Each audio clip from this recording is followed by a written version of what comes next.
کے بادشاہ نے ظلم کا ارادہ کر لیا ہے. ارے نوجوان پھر کیا ہوا؟ اس نے اگر ظلم کا ارادہ کیا تو باغ میں کیوں آ کر کے خرابی مچ گئی؟ نوجوان کہنے لگا ظلم کا اندھیرا، ظلم کا دھواں اتنا شدید ہوتا ہے. ابھی اس نے ارادہ کیا، اس کے دل کا ارادہ نکلا، باہر ہوا میں آیا اور باغ میں پہنچا، تنے تنے میں پہنچا، پتے پتے میں پہنچا، دانے دانے میں پہنچا. ارے ظلم کے اثرات دانے دانے تک پہنچ گئے. لذت بھی ختم ہو گئی، برکت بھی ختم ہو گئی، ذائقہ بھی برباد ہو گیا، مٹھاس بھی ختم ہو گیا. ظلم کا ارادہ کرتے ہی سارے جان میں فساد آ گیا.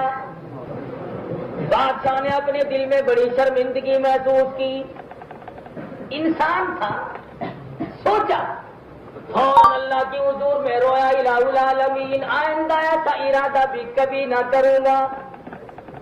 ابھی تو میں نے ارادہ کیا ہے، ظلم کر گزروں گا تو کیا بنے گی، عوام کے ساتھ کیا ہوگا، خواص کا کیا بنے گا، ملک کا کیا بنے گا، آدمیوں پہ کیا حالات طاری ہوں گے.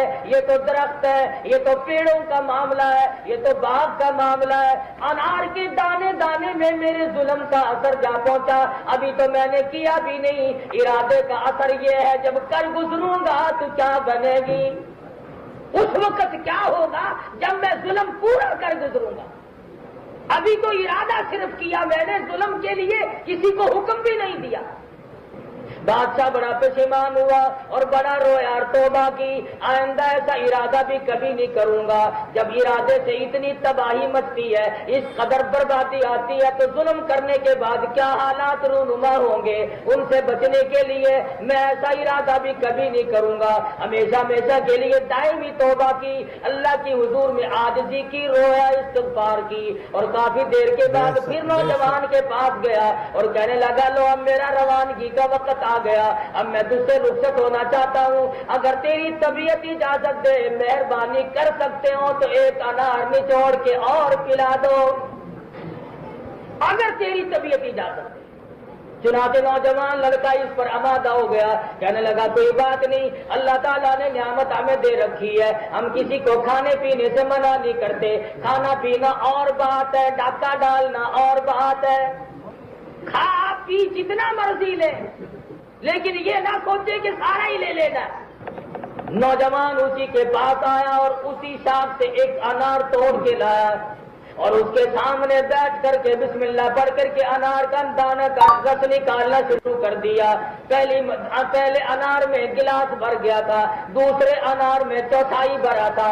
اب انار جو توڑ کے لایا، گلاس بھر کر کے بھی ابھی انار کے دانے باقی ہیں کہ گلاس رس میں پورا ہو گیا. گلاس پورا بھر گیا پانی کا. لذت بھی عجیب و غریب قسم کی، خوشبو بھی، رنگت بھی، ساری چیزیں اور آئی. اور دوسرے سے اچھا تو ہونا ہی تھا، اس پہلے سے بھی اچھا. جب بادشاہ نے پیا تو کہنے لگا رے نوجوان، یہ کوئی خاص پیڑ تم نے رکھا ہوا ہے، یہ کوئی تم نے خاص پیڑ اپنے لیے رکھا ہوا ہے.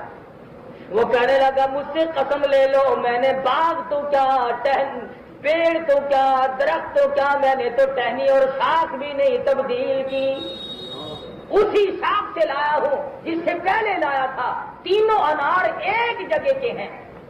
تو بادشاہ حیران ہو کر کے کہنے لگا پہلے انار کا ذائقہ ایسا ایسا تھا اور دوسرے انار میں سے پانی بھی نہیں نکلا، رنگت بھی ختم ہو گئی، ذائقہ بھی برباد ہو گیا، لذت بھی ختم ہو گئی. اور پھر تیسرے انار میں اور خوشبو عجیب و غریب قسم کی پیدا ہو گئی، لذت بھی عجیب آئی، چاشنی بھی بڑی عجیب ہے، پانی بھی زیادہ نکلا.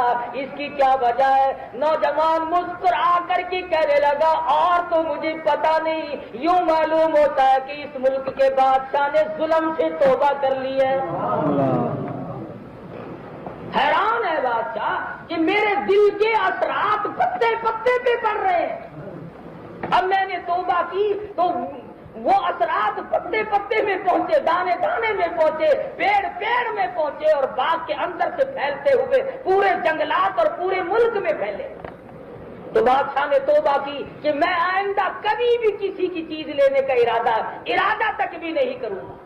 تو تفسیر کبیر میں علامہ فخرالدین رازی رحمۃ اللہ علیہ نے لکھا ہے کہ جب نیت کرنے سے، جب ارادہ کرنے سے بربادی یوں آتی ہے، اور جو کر گزرے اور جو کر رہے ہو ان کے یہاں برکت کہاں سے آئے گی، ان کے یہاں خیر کہاں سے آئے گی، ان کے یہاں اطمینان کہاں سے آئے گا، ان کے یہاں امن کہاں سے آ جائے گا۔ یہ الگ بات ہے کہ ایک آدمی نہتا ہو اور ایک آدمی کچھ لیے کھڑا ہو، لیکن اس کو امن نہیں کہتے۔ یہ بھول ہے کہ کوئی آدمی یہ کہے کہ صاحب میری حفاظت تو فلاں پارٹی کر لے گی۔ کسی کی حفاظت خدا کے سوا کوئی نہیں کر سکتا۔ اور ان لوگوں کے بارے میں یہ خیال کرنا کہ صاحب یہ تو مار کھا کھو کر کے یوں ہی بیٹھ بٹھائی جائیں گے، یہ تو غلط بات ہے۔ سیدنا ابو بکر صدیق ہیں سبقت رضی اللہ تعالی، اللہ اکبر، فرماتے ہیں اچانک میں ایک محلے کی طرف جا نکلا اور میں نے جا کے کیا دیکھا، ایک غریب نوجوان کو کئی آدمیوں نے زمین پہ لٹایا ہوا ہے، زمین پہ لٹایا ہوا ہے، اور اس کی کمر پہ چڑھ کر اسے لتاڑ رہے ہیں۔ میں قریب پہنچا، میں نے پہچان لیا ایک کافر کا غلام، غریب دیوانہ، نبی کا پروانہ ابو بقیہ صحابی ہے۔ ابو بکر صدیق رضی اللہ تعالیٰ عنہ فرماتے ہیں جب میں قریب پہنچا ابو بقیہ کے منہ پہ میری نظر پڑی، اس قدر دباؤ پڑا ہوا تھا کہ ایک بالشت زبان باہر لٹکی ہوئی تھی۔ قصور کیا ہے؟ کیوں کلمہ پڑھتے ہو کالی کملی والے کا؟ کیوں کلمے کا اقرار کرتے ہو؟ کیوں اسلام کو تسلیم کرتے ہو؟ کیوں خدا کی توحید کو بجا لاتے ہو؟ تاکہ صحابہ کرام نے کسی کے نہیں مارے، چوری کبھی نہیں کی، بلکہ صرف ان کے یہاں جرم یہی تھا کہ وہ کلمہ کیوں پڑھتے ہیں، نبی کی غلامی کا اعلان کیوں کرتے ہیں۔ اور وہی بات آج ہمارے سامنے آئی ہوئی ہے۔ ایک طرف اشتراکیت کو لایا جاتا ہے، ایک طرف لینن اور کار مارکس اور موزے تنگ جیسے کافروں کے قانون کو لایا جاتا ہے، اور ایک طرف محمد عربی صلی اللہ علیہ وسلم کے اسلام اور قرآن کو نافذ کرنے کی کوشش ہو رہی ہے۔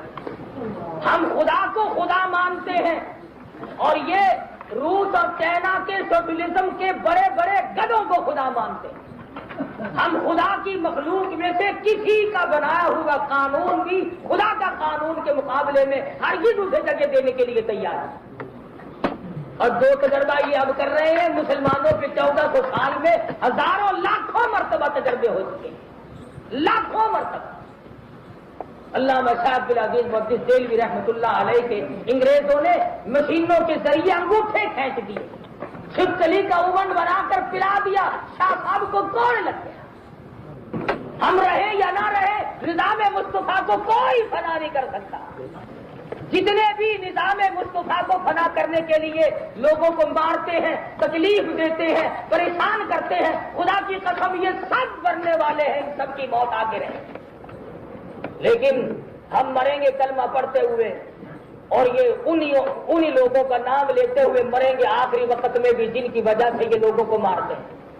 خدا جب حساب و کتاب مانگے گا، اللہ پوچھے گا جب دنیا سے چلے تو کیا کر رہے تھے؟ کوئی ایک کہے گا میں کلمہ پڑھ رہا تھا، دوسرا کہے گا میں کلمہ پڑھنے والے کے اوپر لاٹھیاں برسا رہا۔ صدیق اکبر رضی اللہ تعالیٰ عنہ فرماتے ہیں میں نے دیکھا کہ اچانک اس قدر ایک مسلمان کو مار پڑ رہی ہے، میں نے ان ظالموں سے کہا نہ مارو۔ ظالم کی یہ بڑی عادت ہے، اسے جتنا کوئی یوں کہے نا کہ نہ مار وہ اور کرتا ہے، مستی میں آ جاتا ہے۔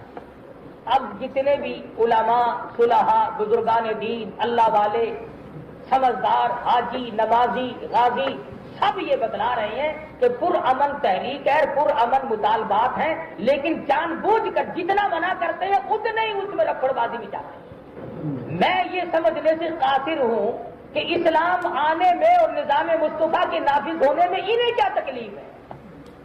اگر قرآن کے دشمن ہو تو اعلان کرو سیدھا سیدھا کہ ہمیں قرآن پجارے نہیں آتا، اسلام نہیں آتا، نبی کی نبوت ہمیں راس نہیں آتی، خدا کی توحید ہمیں راس نہیں آتی، کھلے اعلان کرو، پھر یہ منافقت کیسی ہے؟ سیدنا ابو بکر صدیق رضی اللہ تعالی عنہ فرماتے میں نے منع کیا، نہ مارو، غریب آدمی ہے، مسکین ہے نہ مارو. انہوں نے کہا غریب کو مارنے میں تو مزہ آتا ہے, تکڑا کم مار کھاتا ہے, تکڑا کم مار کھاتا ہے. مار تو کھائے گا ہمیشہ غریب, مار کھائے گا کمزور, مار کھائے گا مسکین, لیکن اس وقت تک جب تک کہ اس کا خالق و مالک اس کا ساتھ نہ دے, اور جب وہ ساتھ دے گا تو پھر اس کا مقابل دشمن جو ہے وہ مرا مرایا. سیدنا ابوبکر صدیق رضی اللہ تعالیٰ عنہ فرماتے میں نے تو منع کیا کہ نہ مارو, غریب ہے. وہ اور مستی میں آ گئے. ابو بکیہ کی کمر پہ پشت پہ چھلانگیں لگانی شروع کر دی. فرماتے ہیں میں بالکل قریب کھڑا تھا, نزدیک تھا, اچانک میرے کانوں میں ابو بکیہ کی پسلیاں کڑاک کڑاک کر کے ٹوٹنے کی آواز آنے لگی. صحابی کی پسلیاں توڑ دی. جرم کیا ہے؟ کلمہ کیوں پڑھتا ہے؟ امام الانبیاء کی غلامی کیوں اختیار کی ہے؟ کالی کملی والے کا غلام کیوں بنا؟ قرآن پر ایمان کیوں لایا؟ اللہ کی توحید پہ ایمان کیوں لایا؟ انہوں نے بھی یہ اتہامی الزام نہیں دیا کہ ہماری چوری کی ہے, ہمارا کوئی نقصان کیا ہے. ابو بکر نے پوچھا لوگوں کیوں مارتے ہو؟ کہنے لگے جب تک یہ کلمے کا انکار نہ کرے اسی طرح سے مار کھانی پڑے گی. ابو بکر صدیق رضی اللہ تعالیٰ عنہ فرماتے ہیں میں دیکھ نہ سکا, میں سہ نہ سکا. میں نے اسی وقت انہیں کہا نیچے اتر جاؤ, ظالمو تمہارا غلام ہے, سودا کر لو میں خرید لوں گا. کہنے لگے ہاں یہ بات ممکن ہے کہ ہو جائے, لیکن یوں ہی چھوڑ دینا, دو راستوں کے سوا تیسرا کوئی نہیں, یا تو یہ جان سے مر جائے یا کلمے کا انکار کرے. بے شک. ابو بکر صدیق رضی اللہ تعالیٰ عنہ فرماتے ہیں کہ میں نے ان سے سودا کرنا شروع کیا تو بڑی مشکل سے سودے پہ آمادہ ہوئے اور کہنے لگے ہم ابو بکیہ کے بدلے میں 200 دینار لیں گے, 200 دینار کے بدلے میں ہم اسے بیچ سکتے ہیں. ابو بکر صدیق رضی اللہ تعالیٰ عنہ فرماتے ہیں اس وقت ہمارے لیے اتنی بڑی دولت تھی 200 دینار کہ ہاتھ نہیں آیا کرتے تھے. بڑی مشکل سے میں نے کہا چلو ابو بکیہ کو میں 200 دینار میں ہی خرید لیتا ہوں. کیوں؟ اس لیے قیامت میں اگر اللہ پاک نے مجھ سے یہ پوچھ لیا ابو بکر میرے ایک مسلمان بندے کی تیرے سامنے پٹائی ہوئی اور تم اسے کھڑے دیکھتے رہے تو میں اس کا کیا جواب دوں گا؟ میرے پاس اس وقت کیا جواب ہوگا؟ دن دولت اپنی جگہ پہ رہ جائیں گے. خدا بند عالم نے اگر اسی بندے کی وجہ سے مجھے پکڑ لیا تو میں ہمیشہ ہمیشہ کے لیے مارا جاؤں گا.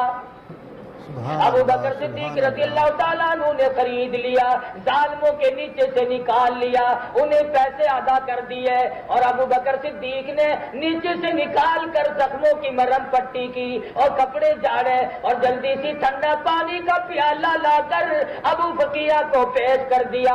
ابو بکیہ بڑی مار پڑی ہے, کلمے کی وجہ سے بڑی مصیبتوں کا سامنا کرنا پڑا, بڑی پیاس لگی ہے, حلق خشک ہو گیا, ایک بالش کے قریب زبان باہر لٹکی ہوئی میں نے دیکھی.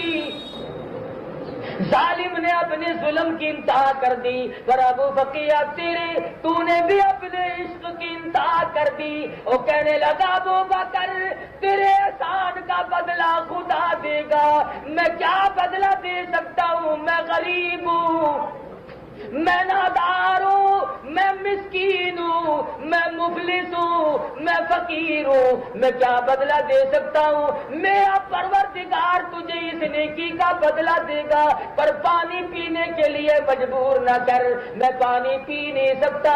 ابو بکر فرمانے لگے کیوں؟ ارے حلق خشک ہے, پیاس لگی ہے, اتنی مار پڑی ہے, 2-4 گھونٹ پانی کے پی لے.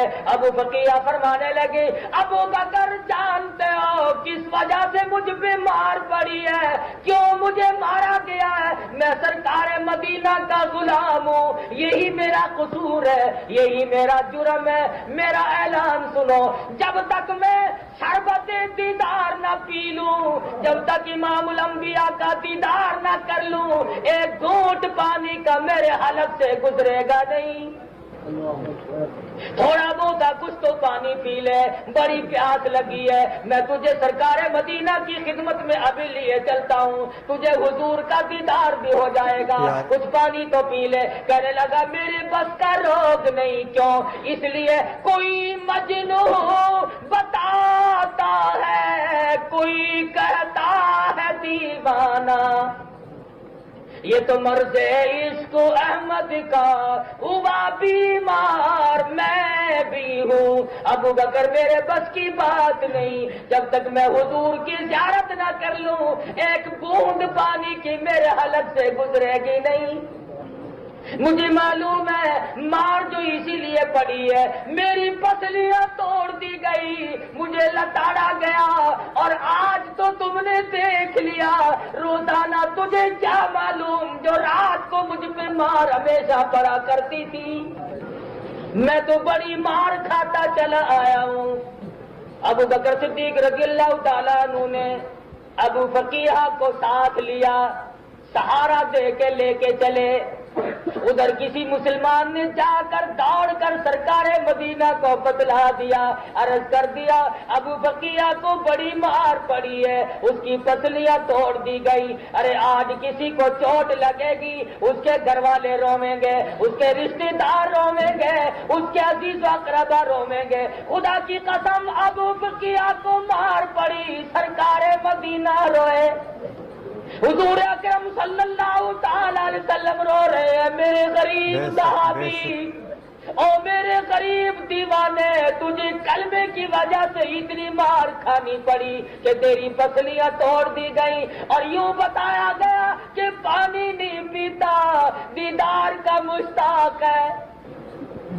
حضور انور صلی اللہ تعالی علیہ وسلم انتظار فرما رہے ہیں، ابو بقیہ کو لے کر آئیں گے، اپنے گھر سے باہر تشریف لے آئے۔ قربان جاؤں سرکار مدینہ کے ان غلاموں پہ جو حضور صلی اللہ تعالی وسلم دیدار کرانے کے لیے تشریف لائے۔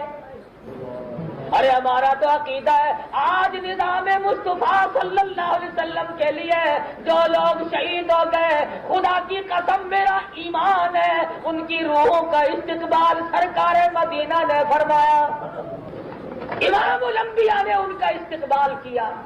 تو میری وجہ سے کوئی زمین کی وجہ سے مرا ہوگا، کوئی نہری پانی کی وجہ سے مرا ہوگا، کوئی کسی عورت کے عشق میں مرے گا، کوئی روپے پیسے کے جھگڑے میں مرے گا۔ ارے کتنا خوش نصیب ہوگا وہ شہید جس کی روح کو نکلتے ہی سرکار مدینہ کا دیدار ہو اور حضور فرمائے آجا تو میرا ہے میں تیرا ہوں۔ ابو بقیہ رضی اللہ تعالیٰ عنہ کا آہستہ آہستہ ابو بکر لے آئے۔ سرکار مدینہ صلی اللہ تعالی علیہ وسلم نے ابو بقیہ کو سینے سے لگا لیا، رحمت والا ہاتھ پھیرا، پاس بٹھا لیا، فرمایا ابو بقیہ میں نے سنا ہے بڑی مار پڑی ہے، پسلیاں توڑ دی گئی۔ ابو بقیہ عرض کرنے لگے میرے آقا ٹھیک ہے، جو کچھ میرے مقدر میں تھا وہ بن گیا، پر اتنا تو میں بھی جانتا ہوں بہشت سستی کوئی نہیں، اتنا مجھے بھی معلوم ہے کہ جنت سستی نہیں، ایسو آرام کرتے کرتے آرام کھانے والوں کو بہشت کی ہوا نصیب نہیں ہو سکتی۔ سرکار مدینہ صلی اللہ تعالی علیہ وسلم نے فوراً ارشاد فرمایا ابو بقیہ میں نے سنا ہے پانی نہیں پیا۔ جی حضور نہیں پیا۔ فرمایا اب کیوں نہیں پیا؟ عرض کیا اس وقت میں پانی پیتا تو میرے منہ میں صرف پانی جاتا اور میری پیاس بجھتی، اب رحمت والے ہاتھ ہوں گے، میرا منہ ہوگا، مجھے یہیں بیٹھے بیٹھے حوض کوثر کا مزہ آئے گا، مجھے یہاں حوض کوثر کا مزہ ملے گا، میں یہاں پانی پیوں۔ سرکار مدینہ صلی اللہ علیہ وسلم نے رحمت والے ہاتھ سے پانی کا پیالہ اٹھایا اور ابو بقیہ نے یوں ہاتھ بڑھایا پیالہ لینے کے لیے، فرمایا ابو بقیہ ٹھہر جا، جب تم نے پیا ہی نہیں اور میرے ہاتھ سے پینا ہے تو اب میں اپنے ہاتھ سے ہی تجھے خود پلاؤں گا۔ سرکار نے رحمت والے ہاتھ سے ابو بقیہ کے منہ کو پانی کا پیالہ لگایا، ابو بقیہ نے رج رج کے پانی پیا اور کہنے لگا کیوں نہ پیوں،